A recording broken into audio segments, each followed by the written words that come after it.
Pada materi ini kita akan membahas mengenai bagaimana mengamankan sistem informasi. Dengan berkembangnya teknologi komputasi di setiap sudut dunia, sebagian besar orang dan organisasi menjadi sepenuhnya bergantung pada ponsel cerdas, tablet, atau sistem informasi lainnya untuk mendukung komunikasi dan berdagang. Dengan meningkatnya ketergantungan pada teknologi untuk bekerja, individu dan organisasi lebih memfokuskan perhatian mereka pada keamanan sistem informasi. Mengelola di dunia digital membutuhkan perhatian yang cermat terhadap keamanan sistem informasi. Memiliki rencana dan pendekatan menyeluruh untuk menangani serangan keamanan sistem informasi sangat penting untuk mengelola sumber daya sistem informasi secara efektif dalam organisasi dan kehidupan pribadi. Kejahatan komputer. Kejahatan komputer didefinisikan sebagai penggunaan komputer untuk melakukan tindakan ilegal. Definisi luas dari kejahatan komputer ini meliputi 1. Menargetkan komputer saat melakukan pelanggaran. Yang kedua, menggunakan komputer untuk melakukan pelanggaran. Yang ketiga, menggunakan komputer untuk mendukung kegiatan kriminal. Dampak ekonomi global dari kejahatan komputer dan spionase diperkirakan sekitar 400 miliar US$. Dampaknya yang lebih besar adalah pengaruhnya terhadap perdagangan, pengembangan teknologi, dan daya saing. Laporan serangan terhadap perusahaan dapat memiliki efek yang sangat negatif pada penilaian dan harga saham perusahaan, dan banyak organisasi tidak melaporkan insiden komputer. Kemudian, hacking and cracking. Untuk mendapatkan akses ke sistem komputer tanpa otorisasi telah lama disebut sebagai peretas. Nama ini pertama kali digunakan pada tahun 1960-an. Ketika kejahatan komputer menjadi lebih umum dan merusak, saat ini mereka yang membobol sistem komputer dengan tujuan merusak atau melakukan kejahatan biasanya disebut cracker atau topi hitam. Beberapa penjahat komputer mencoba masuk ke sistem atau merusak situs web untuk mempromosikan tujuan politik. Jenis penjahat dan kejahatan komputer. Studi mencoba untuk mengkategorikan penjahat komputer untuk menunjukkan bahwa mereka umumnya jatuh ke dalam salah satu dari 4 kelompok. Yang pertama, karyawan saat ini atau mantan karyawan yang berada dalam posisi untuk mencuri atau merugikan majikan.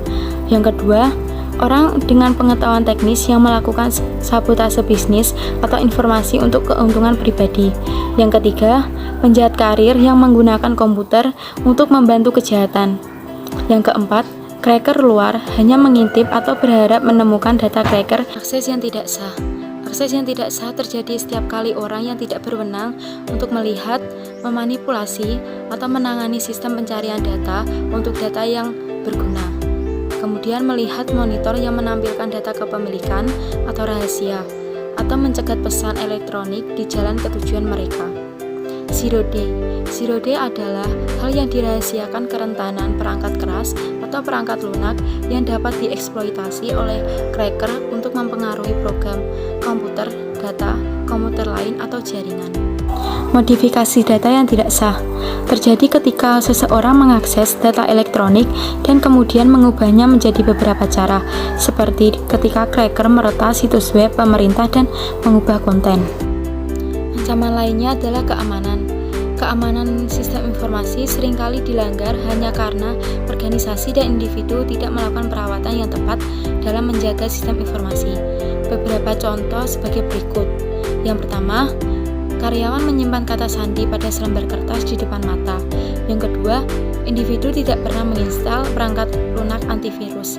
Yang ketiga, pengguna komputer dalam suatu organisasi terus menggunakan kata sandi di jaringan default. Yang keempat, organisasi gagal membatasi akses ke file perusahaan dan sumber daya sistem.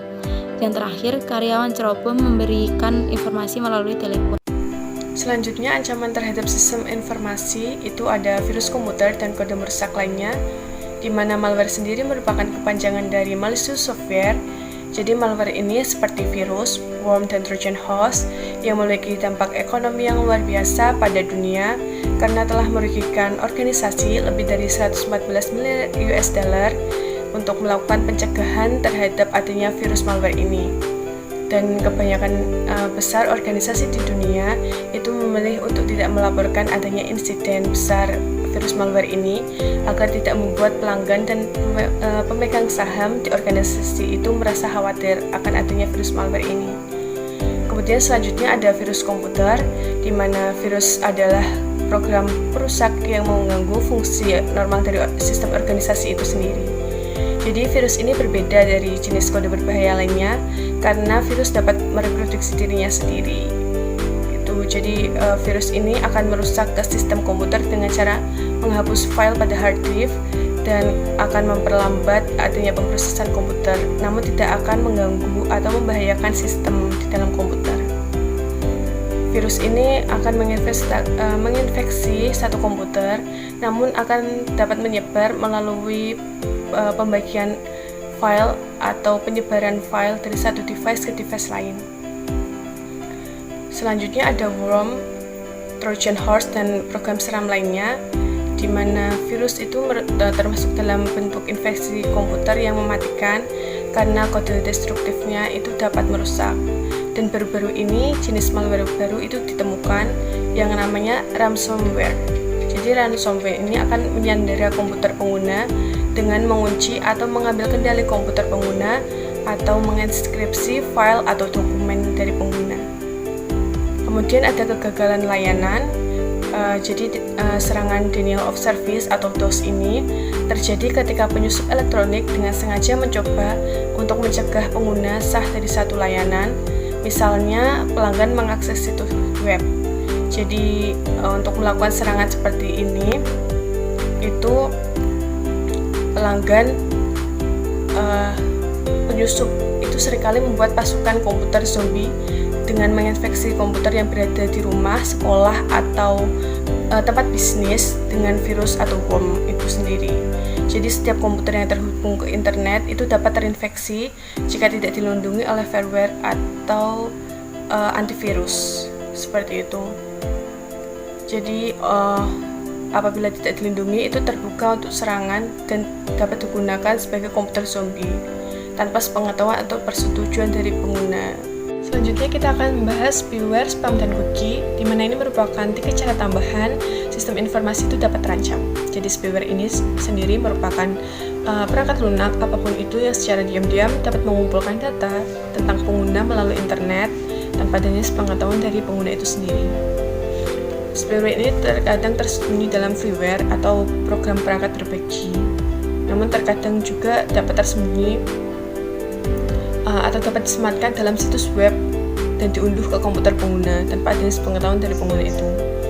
Spyware ini cara kerjanya dapat memantau aktivitas Anda seperti situs web kunjungan, kemudian dapat diam-diam mengirimkan data ke orang lain untuk mungkin termasuk keylogger yang dapat menangkap data sensitif saat diketik. Namun untungnya firewall atau perangkat lunak berbagi perlindungan atau antivirus itu dapat digunakan untuk memindai dan memblokir adanya spyware ini. Selanjutnya ada spam, di mana spam merupakan bentuk lain dari lalu lintas jaringan yang menyerang email kita. Jadi spam ini merupakan kiriman surat sampah elektronik atau grup berita sampah yang biasanya memiliki tujuan sebagai periklanan bagi beberapa orang atau produk jasa. Nah, dalam bentuk terburuknya, spam itu biasanya digunakan sebagai phishing atau spoofing, yang merupakan upaya untuk mengelabui keuangan pemegang akun atau kartu kredit untuk memberikan kredensial autentikasi mereka, biasanya dengan cara mengirimkan pesan spam ke jutaan akun email. Kemudian pesan palsu ini berisi tautan untuk masuk ke situs web yang menduplikasi situs web sahnya. Selanjutnya ada cookie, di mana cookie merupakan file teks kecil yang diteruskan ke browser web di komputer pengguna oleh server web. Jadi cookie ini biasanya digunakan untuk tujuan yang sah, seperti untuk mengidentifikasi pengguna, untuk menyajikan halaman web yang disesuaikan, atau untuk tujuan autentikasi. Selanjutnya pada slide ini kita akan membahas mengenai bangkitnya botnet dan rangkaian pasukan serangan cyber. Jadi robot perangkat lunak yang merusak itu biasanya disebut dengan bot, dan serangannya itu menggunakan botnet dengan memanfaatkan rantai pasukan global penjahat yang sangat terspesialisasi. Jadi misalkan serangan phishing itu dapat melibatkan hal berikut. Yang pertama, seorang programmer itu menulis template serangan phishing dan membuatnya tersedia untuk dibeli. Kemudian yang kedua, ada seorang phisher yang ingin menjalankan serangan, membeli template dan merancang serangannya. Misalkan meminta penerima email spam untuk memperbarui kredensial login mereka di Wells Fargo Bank. Kemudian yang ketiga itu ada kontrak phishing dengan cracker untuk menyediakan ruangan hosting untuk situs web phishing. Kemudian yang keempat ada phisher yang menghubungi bot herder, yaitu seorang penjahat yang memiliki botnet yang berada di kumpulan komputer zombie, yang tujuannya untuk mengirimkan email spam untuk membawa serangan ke orang-orang yang tidak dicurigai. Kemudian yang kelima itu ada setelah meluncurkan serangan dan mengumpulkan data dari mereka yang merespon phishing itu menyerang. Jadi phisher ini memberikan kredensial yang dicuri kepada kolektor yang berspesialisasi dalam menghapus dana dari lembaga keuangan yang terkena dampak. Kemudian yang keenam itu ada kolektor bekerja dengan penjahat bernama pengembala bagal yang memiliki jaringan orang di mana disebut dengan bagal yang melakukan penarikan dari bank yang terkena dampaknya. Selanjutnya ada pencurian identitas, di mana pencurian identitas merupakan salah satu kejahatan dunia maya yang tumbuh paling cepat di beberapa tahun terakhir ini karena semakin banyaknya orang-orang yang menggunakan teknologi. Misalnya pada pencurian nomor jaminan sosial, kredit nomor kartu maupun data pribadi yang digunakan untuk tujuan menggunakan peringkat kredit korban untuk meminjam uang atau untuk membeli barang dagangan maupun sebaliknya. Nah, solusi dari adanya pencurian identitas ini yaitu terletak pada pemerintah dan sektor swasta agar dapat bekerja sama untuk mengubah praktik yang digunakan untuk memverifikasi identitas seseorang dengan lebih baik. Kemudian ada pelecehan dunia maya, penguntit dunia maya, dan penindasan dunia maya, di mana secara luas ini mengacu pada penggunaan komputer untuk mengomunikasikan konten vulgar atau yang mengancam seseorang atau untuk menyakiti atau melecehkan orang tersebut di dalam dunia maya tersebut. Jadi dengan meningkatnya penggunaan perangkat seluler itu dapat menyebabkan peningkatan insiden ini karena semakin banyaknya orang yang berseluncur di dunia maya. Jadi dengan adanya pelecehan dunia maya, cyberstalking dan cyberbullying ini dapat mengambil banyak bentuk, termasuk yang pertama ada membuat tuduhan palsu yang merusak reputasi korban di blog, website atau situs niaga. Kemudian yang kedua itu dapat mendorong orang lain untuk melecehkan korban dengan memposting informasi pribadi tentang korban di situs web, ruang obrolan atau situs sharing sosial lainnya. Kemudian yang ketiga itu ada yang menyerang data dan peralatan korban dengan mengirimkan email virus dan perusak lainnya yang dapat merusak adanya data-data si korban tersebut. Selanjutnya pada slide ini kita akan membahas mengenai pembajakan perangkat lunak, pengembangan dan pemasaran perangkat lunak. Jadi contohnya ketika Anda membeli sebuah produk, maka otomatis vendor pemilik perangkat lunak komersial yang Anda beli itu tidak menginginkan Anda atau orang lain untuk membeli salinan dari produk tersebut, dan juga mereka tidak menginginkan Anda memasukkan salinan terhadap produk mereka yang kemudian akan dijual atau diberikan kepada orang lain. Nah, biasanya praktik seperti ini itu disebut dengan pembajakan perangkat lunak yang bersifat ilegal. Jadi di mana di sini itu dilindungi oleh undang-undang paten dan hak cipta terhadap perangkat lunak itu sendiri. Contohnya pada proses pembelian sekali klik di Amazon.com itu dilindungi oleh undang-undang paten. Kemudian contoh yang lain itu ada Apple, di mana Apple telah mematenkan teknologinya. Nah, kejahatan seperti ini itu tuh sulit untuk dilacak, namun banyak individu bahkan perusahaan itu telah berhasil dituntut atau menuntut adanya pembajakan perangkat lunak yang mereka keluarkan. Pembajakan perangkat lunak adalah bisnis global. Masalah internasional utama yang dihadapi bisnis adalah persediaan atau keengganan pemerintah dan individu untuk mengakui dan menegakkan kepemilikan kekayaan intelektual, khususnya data, perangkat lunak, pembajakan perangkat lunak, dan teknologi lainnya tersebar luas secara internasional. Cybersquatting, bentuk lain dari pembajakan adalah cybersquatting, praktik yang melakukan dalam mendaftarkan nama domain dan kemudian mencoba menjual nama itu dengan harga tinggi kepada orang, perusahaan atau organisasi paling banyak kemungkinan besar memilikikannya. Perang dunia maya dan terorisme dunia maya. Sebagian besar ahli percaya bahwa perang siber dan terorisme siber adalah ancaman yang akan segera terjadi. Amerika Serikat dan negara-negara berteknologi maju lainnya, serangan besar yang melumpuhkan infrastruktur informasi negara atau jaringan listrik atau bahkan internet global dapat implikasi yang menghancurkan bagi sistem ekonomi suatu negara. Perang dunia maya. Cyberwar mengacu pada upaya terorganisir oleh militer suatu negara untuk mengganggu atau menghancurkan informasi dan sistem komunikasi negara lain. Kerentanan perang dunia maya. Tujuan perang siber adalah mengubah keseimbangan kekuatan melalui informasi dan pengetahuan untuk kepentingan seseorang, untuk meningkatkan kemampuan seseorang sambil mengurangi lawan. Terorisme dunia maya. Terorisme dunia maya diluncurkan bahkan oleh pemerintah tetapi oleh individu dan terorganisir kelompok. Terorisme siber adalah penggunaan teknologi komputer dan jaringan terhadap orang-orang atau properti untuk mengintimidasi atau memaksa pemerintah, warga sipil atau segmen masyarakat manapun dalam untuk mencapai tujuan politik, agama atau ideologis. Salah satu ketakutan besar tentang terorisme dunia maya adalah bahwa serangan dapat diluncurkan dari komputer. Jenis serangan apa saja yang dianggap terorisme siber? Terorisme siber dapat melibatkan penghancuran fisik sistem komputer atau tindakan yang merusak stabilitas ekonomi atau infrastruktur. Tujuan dari siber teroris adalah untuk menimbulkan ketakutan, kepanikan, dan kehancuran, mengingat potensi yang besar untuk cyber teroris. Banyak ahli percaya bahwa itu sayangnya akan menjadi senjata pilihan untuk teroris paling canggih di dunia.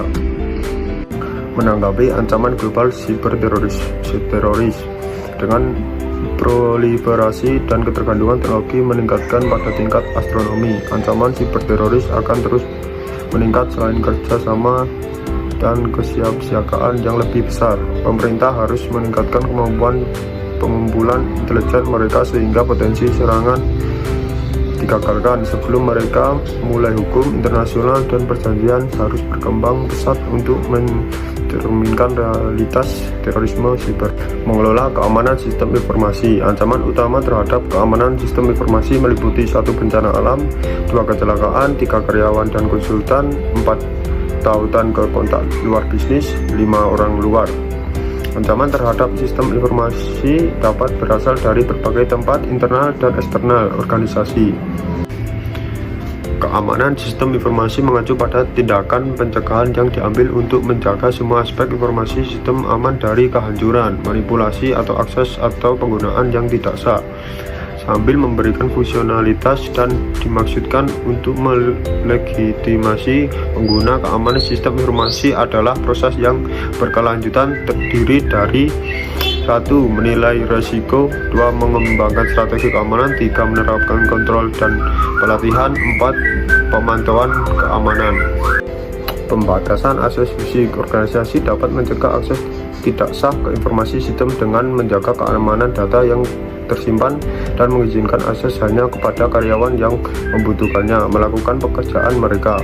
Biometrik adalah salah satu bentuk paling canggih untuk mengatur akses ke sistem data dan atau fasilitas. Dengan biometrik, karyawan dapat diidentifikasi dan atau diautentifikasi oleh sidik jari, pola retina di mata, fitur wajah, atau karakteristik tubuh lainnya. Sebelumnya diberikan akses untuk menggunakan komputer atau memasukinya. Autentikasi 2 faktor. Beberapa tindakan yang membatasi akses ke sistem lebih aman daripada yang lain, misalnya kartu pintar dan lencana pintar, kata sandi, kombinasi kunci dan nomor kode dapat dicuri. Perangkat biometrik sulit untuk dibodohi, tetapi penyusup yang gigih mungkin terkadang menemukan cara untuk melewatinya. Perangkat lunak kontrol akses. Akses hanya boleh diberikan ke sumber daya yang diperlukan untuk melakukan pekerjaan perangkat lunak. Kontrol akses dapat mengurangi kerentanan tersebut dengan memungkinkan pengguna komputer hanya mengakses file-file yang terkait dengan pekerjaan mereka. Pengguna bahkan mungkin terbatas pada sumber daya ini hanya pada waktu tertentu atau untuk periode waktu tertentu dan tergantung pada tingkat akses. Kontrol LAN nirkabel. Mengingat betapa mudah dan murahnya jaringan area lokal nirkabel, WLAN harus dipasang dan digunakan.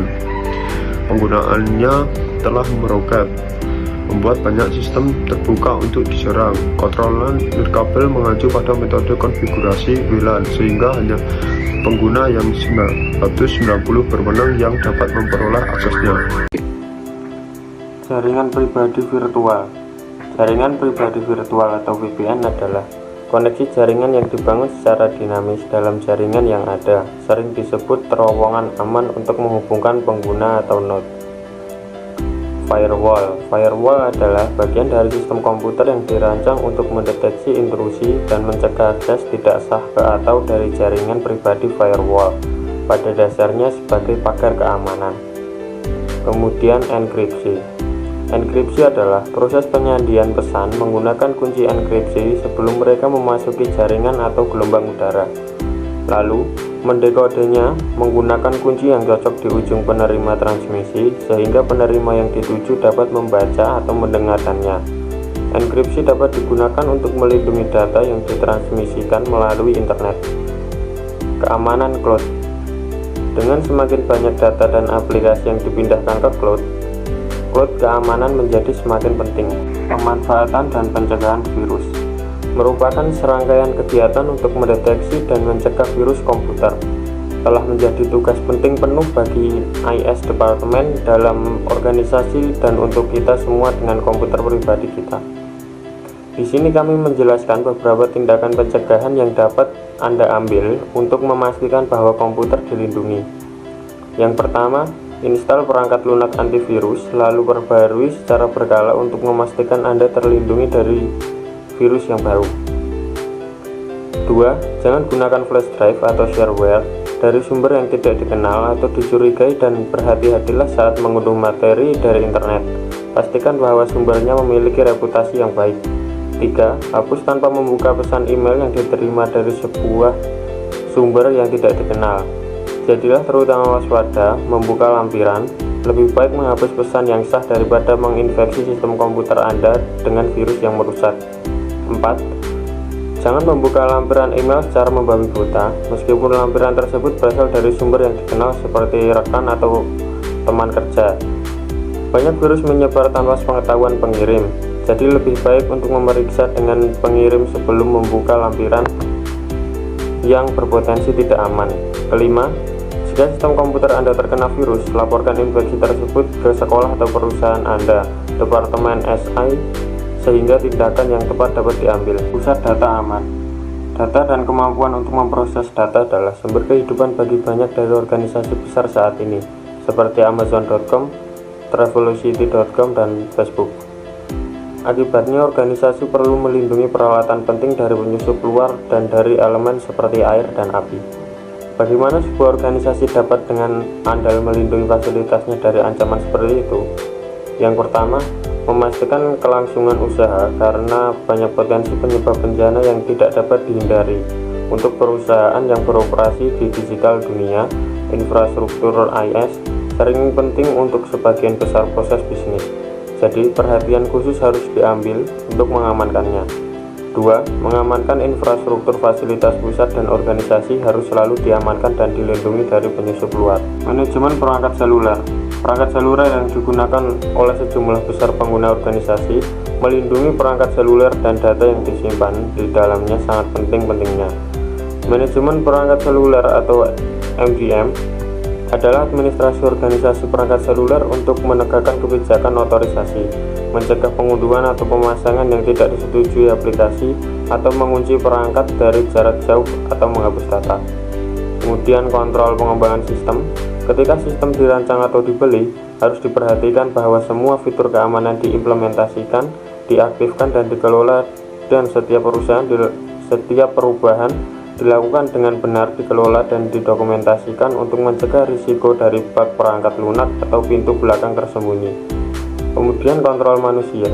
Berbagai perlindungan manusia dapat membantu melindungi sistem informasi, khususnya etika, hukum, dan manajemen yang efektif. Kemudian penyebaran dan pelatihan. Setelah organisasi memutuskan pengendalian yang diperlukan, mekanisme keamanan jaringan seperti firewall, untuk meminimalkan risiko, organisasi harus terus memantau efektivitas pengendalian. Apakah itu audit? Sebuah audit sistem informasi yang sering dilakukan oleh auditor eksternal dapat membantu organisasi menilai keadaan kontrol IS mereka untuk menentukan perubahan yang diperlukan dan untuk membantu memastikan informasi ketersediaan, integritas, dan kerahasiaan sistem. Forensik komputer. Karena kejahatan komputer telah menjadi arus utama, penegakan hukum harus menjadi jauh lebih canggih dalam penyelidikan kejahatan komputer mereka. Forensik komputer adalah penggunaan teknik investigasi formal untuk mengevaluasi informasi digital untuk tinjauan yudisial.